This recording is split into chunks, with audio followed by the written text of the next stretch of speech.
Hey everyone, we're going to do chapter 12 in the book of Daniel. We're going to finish up our book, and I won't be doing another lesson unless you guys just want to do something. Call me or text me or email me or something and let me know, and we'll do another book. If not, I'll just kind of lay low and leave you guys in peace. So we just found out in the last two chapters that Daniel was awestruck by this angel that came to tell him about the future, and we learned that the thing that he told Daniel that was taking place in the future actually did happen word for word in detail. Some scholars believe it was written before the things happened in prophecy. It's history. Antiochus and Ptolemy and all these kings and kingdoms, the things that really did happen in our history.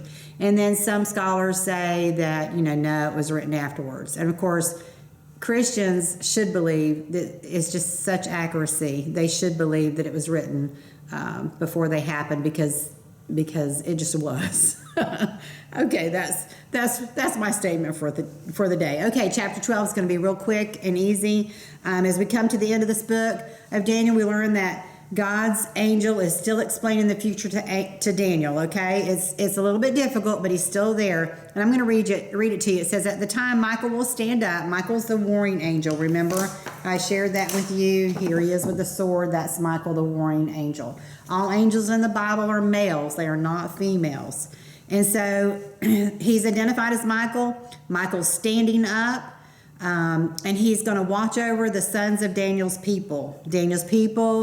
Everyone who is found in the book of life. It says, at that time Michael will stand up, the great prince who stands watch over the sons of your people, and there shall be a time of trouble such as never was since there was a nation. Even to that time, and at that time your people shall be delivered, everyone who is found written in the book. That's what the verses say. And so it's a time of trouble that he's speaking about. It's the great tribulation, which we're taught about in the book of Revelation. And he says that many of those who sleep in the dust of the earth shall awake. So when the Bible talks about someone sleeping, it's death. But the Bible says we're sleeping because we're not dead, because we're going to live again. It always says we're sleeping. So some to everlasting life, some to shame and everlasting contempt. Now, a lot of people don't believe that there's a hell, but the Bible describes hell many times. And it says some will awake. We're sleeping when we die. We will awake to everlasting life. And some will awake to contempt.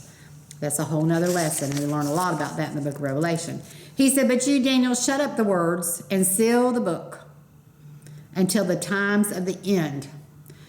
Shut up the words, seal the book until the times of the end. Many shall run to and fro, and knowledge shall increase.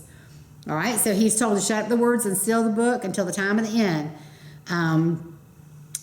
People will run to and fro with knowledge, and their travel will increase. In other words, just like today, we can get on a plane and go anywhere we want to go in a short amount of time. And that's what Scripture's describing way back in the book of Daniel. People can run to and fro, and knowledge shall increase. I mean, we can get on the internet and find out about our ingrown toenail and feel like we're going to die tomorrow from the ingrown toenail because there's so much information out there. Sometimes I think we have too much information. But he's telling us here in the book of Daniel, which is an old book, that seal up this stuff, many shall run to and fro, in other words, travel to and fro, and knowledge shall increase. It's just going to increase. And then he says to Daniel, he continues on. Again, I'm just doing this in a summary, in a brief, summary that we're going to do here. And so he sees two angels. They're on the banks of the river. They held their hands up to heaven, to him who lives forever. He says, and one said to the man clothed in linen, who was above the waters of the river, how long shall the fulfillment of these wonders be? He wants to know how long. Then I heard the man clothed in linen, who was above the waters of the river, and when he held up his right hand and his left hand to heaven, and swore by him who lives forever, that it shall be a time, times, and a half times. And when the power of the holy people has been completed, shattered, all these things shall be finished. That's not a good statement for us. It says, and when the power of the holy people, that could be us, has been completely shattered, all these things shall be finished. Now, what I wanted to explain when it says times, and half times, that means 3.5 years. times, and half time. We're not here to learn that today, but that's what that means. And 3.5 and 3.5 makes 7.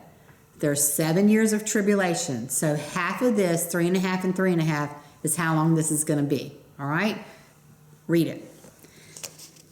So he says a times, and a half time. A time, times, and a half time. The events will take place for 3.5 years. The fulfillment and the terror of this will happen then. But Daniel said in verse 8, he did not understand. And remember, Daniel had the understanding of dreams. But this is prophecy. And he says, I do not understand. So we don't understand. But Daniel didn't understand. He says, although I heard, I did not understand.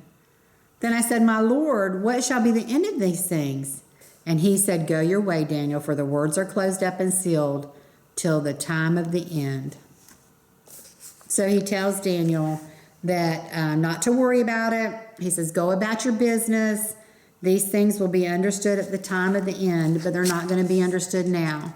They will continue, the wicked will continue to do wicked things. And the good people are going to be wise and do good things, which we see today in our society as we live it right now. And the wise will understand. In other words, he says the knowledge will increase. We're going to understand more than the unwise and the wicked. We're going to understand. We're going to be prepared like the thief in the night. We've explained that before. As Christians, we're going to be prepared. Someone who doesn't know anything about Christ, it's going to be like a thief that comes into their home. But for us, it's not going to be that way. And so he says there's going to be an abomination of desolation. That's when the Antichrist will go into the temple and proclaim himself to be God, just like that king did back in the foreshadow of what's going to happen. And that king really did do that.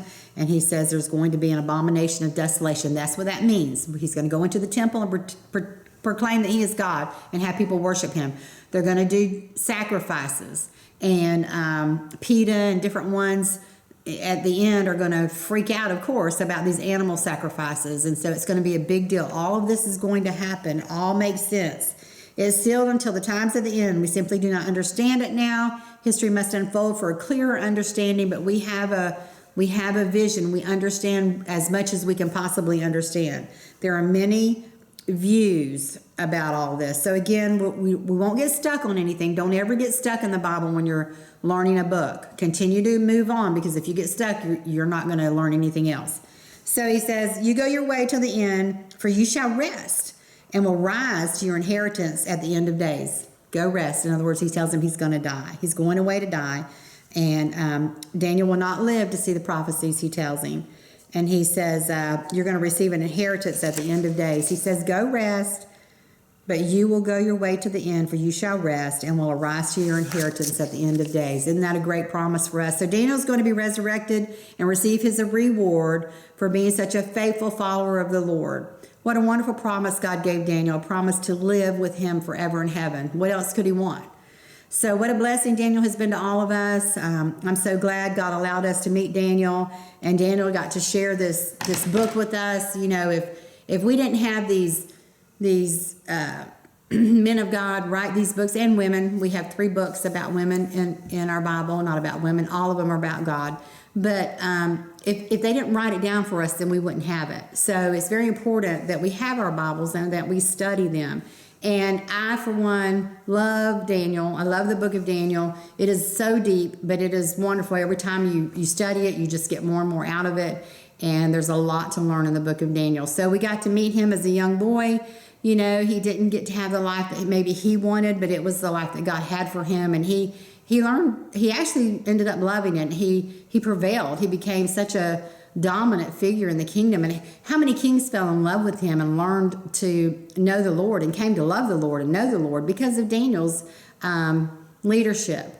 And so that's what God had for him, just like God has something for you and he has something for me. All right, guys, so we say goodnight to Daniel, and we're done with our lessons unless you guys come up with something else for us to do. Okay, God bless. Thanks for joining me. Bye-bye.